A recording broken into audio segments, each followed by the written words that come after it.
Yo! Hegassen here, and welcome to my next film in my Marvel review, Thor, the fourth film in the Marvel Cinematic Universe. And let me just find him. There he is. That's the man. Slightly different, but we'll get into that a little bit later. But let's talk about Thor.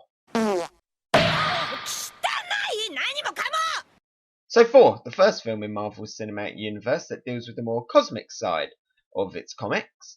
In this film, we find out that the ancient Norse mythologies are true and that they are in fact a race of giant aliens that early humans accidentally thought were gods. It's kind of like a Stargate SG-1 Gould situation we got going on. And that Earth is part of this thing called the Nine Realms, which includes Asgard, where Thor and his people come from, as well as a few others, such as the Frost Giants and the Dark Elves that we'll see later on. I've never quite understood the Nine Realms. Maybe somebody who has a little bit more comic book experience can explain it to me, but it's always confused me, like, what is it, just nine planets that are all like linked by the Bifrost, or are they like all in the same place, all existing in the same space, but across different dimensions or in different universes? Why are these nine considered realms and not just the nine planets of the Empire? What makes the Frost Giants planet any more different to like where the Nova Core and stuff is? Why are Earth and all of these linked? I'm not really sure why, but we just get told in this film that they're all connected. They say it's by the Bifrost, but we see in later films that the Bifrost can take you anywhere, so I'm not quite sure about that. But anyway, that's not the main focus of the film. The main focus of the film is about Thor and the characters surrounding him. So let's talk about them characters. In Thor, we get a lot of characters, and unfortunately, for me, only about four of them are really that interesting. One, of course, being Thor himself, the other being his brother, Loki, and then we also have Heimdall, who's great, and the return of Agent Coulson, who's in this film a lot more, and it's great to see him, and he's a real joy in this film. We also have two other interesting characters introduced in this, which is Eric Selvig, who we'll see have a few more appearances later on in the MCU, and Jane Foster, the woman who will become Thor's girlfriend and the main human protagonist in this, that helps us deal with the story and learn about the Asgards from Earth's point of view. Unfortunately, everybody else in this film and all of the other characters are all kind of just sidekicks that don't really have any personality. They're all pretty monotype. We have Jane's sidekick, Darcy, who was only really there for comic relief, but none of her comic relief I thought was funny at all. I think her first line in the film is, "Can I turn on the radio when there's a big tornado coming to them?" And I didn't think it was funny. And then from there on, I didn't find any of her jokes funny at all. And when we get into the For the Dark World review, it only gets worse from there for me. We also have the Warriors 3 and the Lady Sif, which are like Thor's sidekicks. And again, they just feel completely useless. Every time we see them get a little bit of action, get in a fight, they pretty much all get KO'd straight away and just seem to be thrown around. I just find it weird that these four are like Thor's sidekicks when he was out fighting for Asgard, because there's such a great big power difference there. It's clear that Thor is the one that holds them all up and does pretty much all of the work for them, as we see in the film when they go to the Frost Giants planet. They all just get knocked out, and Thor pretty much destroys the entire planet on his own, and does everything. Why are they even there? They come to Earth to help save Thor. They get their asses kicked, and straight away Thor's like, "You need to get out of here. You need to go get into the medical bays." They're always going to the medical bays. There's one character in there, the guy with the beard. I quite like him. He's a little bit funny, but his personality is pretty much he likes eating chicken drumsticks, and the rest of them, they're all pretty bland. Sif, I feel like they could have done a lot more with her, but it's a character that is just completely wasted. And when you look at the future four films in the MCU, again, they don't do anything, and you know that they're just kind of wasted characters, and investing in them even when going back there's nothing really to relate to there. We also have the Frost Giants, who I think look pretty cool. They mainly kind of just a big blue tall guys who just stare off like that and just speak really quietly. We see the main boss of them. His name is, I think it's pronounced Laufey, but whenever I hear it, I just hear Luffy. I don't know why. This is my One Piece brain, but it just sounds like they're saying Luffy all the time. And he has a great line at the beginning, which is "Run back home, little princess," which he says to Thor, and that is about the only good thing he does in the film. For the rest of it, he is just standing like that, delivering very slow, very quiet dialogue. And he's one of them things. What is it with the MCU with all aliens having crinkly chins? Like Thanos has a crinkly chin, the Skrulls have crinkly chins. The guy who was like Thanos' servant has crinkly chins, and this guy has a crinkly chin as well. It must be like the beards of the aliens in the MCU. We have Odin, who is another character that's very good at staring off into the distance and speaking quietly. He's alright. I mean, but he's not that compelling a character. He's, to be honest, I don't even think he's like a good dad or a good leader at all. It seems like everything that is Thor's problem is thanks to something that his dad done as in the past. He's responsible for Loki's hiding Loki's backstory about Loki being a frost giant. He's banished Thor, which did him good. It's probably like the one good thing that he did in the film, but that all comes with all of its problems that let Loki get into power and stuff. It seems like all of the stuff that he did in the past is all negative and impacts the story later on. So Odin's ain't that interesting for me. His six-legged horse is interesting that we see only very briefly, but that's about it. Oh, and I do like his golden eye patch, and how his golden eye patch blends into his helmet. But for me, Odin isn't that great. And we also have a thing called the Destroyer, which is like this big golem-like thing. It looks really cool. I like anything that's like a big like golem type thing, but it's basically just a walking Spartan laser and has no personality at all. But let's get into the main characters. Obviously, we got Thor, who, like I said at the beginning of the video, he doesn't look quite the same as he did on the box, and that's because Thor's eyebrows in this film are bright blonde, and it is very distracting when you go back and rewatch it. The first time he takes his helmet off, it is really jarring because it's like, whoa, whoa, whoa, who's this guy? That's not the Thor I know. Someone get this imposter out of here. But no, it's Thor. They gave him blonde eyebrows in the first one. Thankfully, they realised it looks ridiculous and got rid of it in later films. But going back to it now, every single scene where it was a close-up of his face, I just kept noticing. Thankfully, later on, he gets a little bit mud in them, and it makes them a little bit more like they normally are.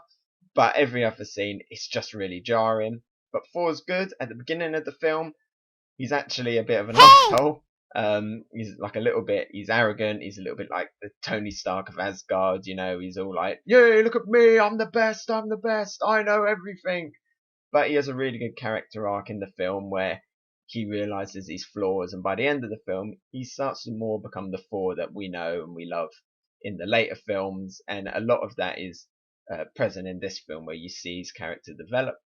I liked all of his stuff where he first comes to Earth and he's all like a fish out of water stuff. One of my favourite lines, and it still makes me laugh, is when he walks into the pet shop and he demands that he wants a horse.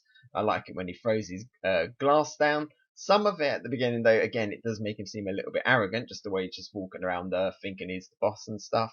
But it's good to see his character humble a little bit and become a lot more likeable, and like I say, like the Thor that we know. And he obviously, being the title character of the film, gets all of the good action scenes. We've got Loki, who's great. He also goes through a similar character arc in this film, and it's always great, that dynamic between Thor and Loki. I'll get on it later on, but their final conflict is probably one of the best parts of the film. And Loki, he's just become one of my favourite characters in the MCU as well, and we get to see him lots more. So going back and seeing his origins and stuff is all really good. And in this film, we find out that, and he also finds out that he's got frost giant blood, and we start seeing that conflict between him and Thor, and him and his dad. Again, his dad, a problem for everything. So Loki's really good. And of course, we have Heimdall, who's just so cool. I always feel sorry for him because his job seems to just be standing, staring at that thing. He never seems to go anywhere. He never seems to move, just staring at the Bifrost, being able to see what everybody's doing. I don't know if I'd like to see what everybody's doing. It seems like he can prevent a lot of stuff, but he's seen some pretty dark stuff, I would imagine, behind those eyes. But he's a great character that, again, we'll get to know more in future films. And it's them characters that we get to know more in the future films, the ones that we really, or well, at least I really cling to, and the ones I really enjoy. A lot of these others, like I say, a lot of the sidekick ones where they fall off in later films, or even, and in this film they don't do anything. They're just there taking up too much screen time. At times there's just too many characters there. None of them have any personality. None of them are doing anything, and they all just feel a little bit dead weight. I wish maybe they could trim some of that down. We could get some more of that Thor Loki dynamic. But unfortunately, kind of that's what it is. Action, I've mentioned that a few times while talking about the characters. There's some solid action in this, but a lot of it is just kind of like 1 beat, 2 beat, 3 beat, and overall they don't really mesh well together. This film feels like lots of different little scenes kind of mashed together. So Thor and the Warriors 3, they go to the Frost Giant planet, although Thor might as well have left the Warriors 3 at home because, like I say, they don't really do anything there. And there's some good little action there. It's a little bit dark at times, can't really see what's going on. The Frost Giants released this great big giant dog that looks like a Brumac from Gears of War. I don't know what's going on with all of the monsters so far in the MCU, looking like they come straight out of Gears of War or a video game. But it's kind of cool. He has this cool chase scene where it's chasing them down. Thor just smashes the planet and seems to completely destroy it in one hit. If you're going to get in a fight, maybe use it as your starting move next time. The next big action scene we have is on Earth, where Thor has to infiltrate a shield facility to try and get his hammer back. And again, that's all right. The facility is just basically loads of tubes, but we get a lot of brawler combat. A lot of hand-to-hand fighting. That's good. We get to see Hawkeye there, which is just a cameo, and to be honest, he's completely wasted in it because he doesn't even fire an arrow. But it's good to see him there. I know they had to put him in before Avengers, but I just kind of wish he did a little bit more. After that, he just disappears for the rest of the film. I guess he had another assignment because he didn't help with anything else. But, it was still alright to see him, but I wish he could have done a bit more. And again, that's an alright action scene. It's more of the payoff for that at the end is more about Thor's character than it is about the action. But it's alright, and it follows into this really nice bar scene that we get between Thor and Eric, and that's really nice. I really like that scene. But the action, it's solid. It's alright. We then get a scene in the town where the town gets attacked by the destroyer that I mentioned. And again, we just watch the Warriors 3 get completely defeated, and then Thor pretty much kills it in one hit. It's alright again. Nothing special. It's just you're just sitting there eating your popcorn while you watch it, but it's nothing exciting. Then we get to the final battle, that is Thor and Loki fighting on the Rainbow Bridge, just where the Bifrost is. That's actually really good. I quite like it. Again, it's a little bit short, but there's some good moments in it. It's good to see the drama between Thor and Loki. There's a good scene where Loki does his trickery. He's hanging on the edge. He's like, Thor, help me! And then Thor leans over to go get him. There's this great scene where Loki just appears like behind him, just as if he's just walking like off screen, and just stabs him in the back. And he's like got this great little cackle of like ha ha ha, as if it was just like a prank. That's good. That made me laugh every time I see it. But again, it's a little bit short, and it's nothing special. Again, though, that's more of the payoff for that is more the characters than it is the action. But overall, I think the action is solid but average. Humor, again, the humor, it doesn't really always land. I don't really laugh at any of the Darcy jokes. Probably the best jokes are like the fish out of water things with Thor and some of Coulson's lines. There's this funny bit with all of the when Thor's hammer lands in the desert, a load of truckers find it, and they're just basically having like a little competition to try and get the hammer out of the rock, because obviously no one can lift the hammer, and we get a great little Stan Lee cameo. That's pretty funny. Whenever I watch it, I'm like, why don't they just like, has no one tried chipping away at the rock or like sticking some dynamite there or something? So overall, as a film as a whole, what do I think?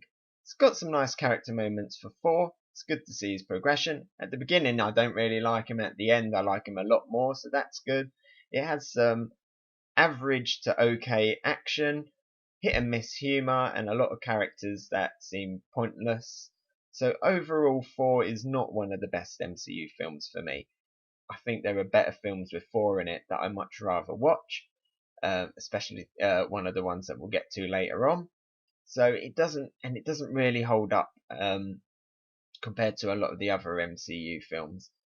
This is something that I'll get to when I get to my Avengers review, but I feel like a lot of these first origin stories, they just don't really keep as well as later films in the more established MCU, and 4 is just one of them for me. It's good for the overall lore of the universe, it's good for the a lot of the main characters that they introduced, like I say, Heimdall, Loki, Thor. It's good for the extra scenes with Coulson and stuff.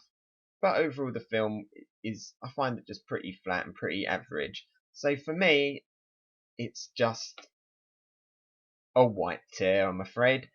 Probably a higher white tier, but still just a white tier. It's pretty much one that I would skip if I'm ever doing another playthrough of the MCU films. So there you go, that was my thoughts on 4. What do you think of 4? And what do you think of my review? Also, if you like this review, don't forget to like and subscribe. I've got plenty more videos coming, because obviously next we have Captain America, the first Avenger, and then we're into the actual first Avengers film. I'm very excited to rewatch that one, and obviously I still have all my One Piece and other content coming up. So, I've been Hegassen. I'll talk to you later. Bye! No, wait, I should have said cheers! By the way, I bought this cup just so I could have something Marvel related in these things to do this. Apparently this has become my thing where I just put stuff up to the microphone. Microphone camera. I don't really know how that's happened, but it has. I've totally screwed up my ending now. Bye.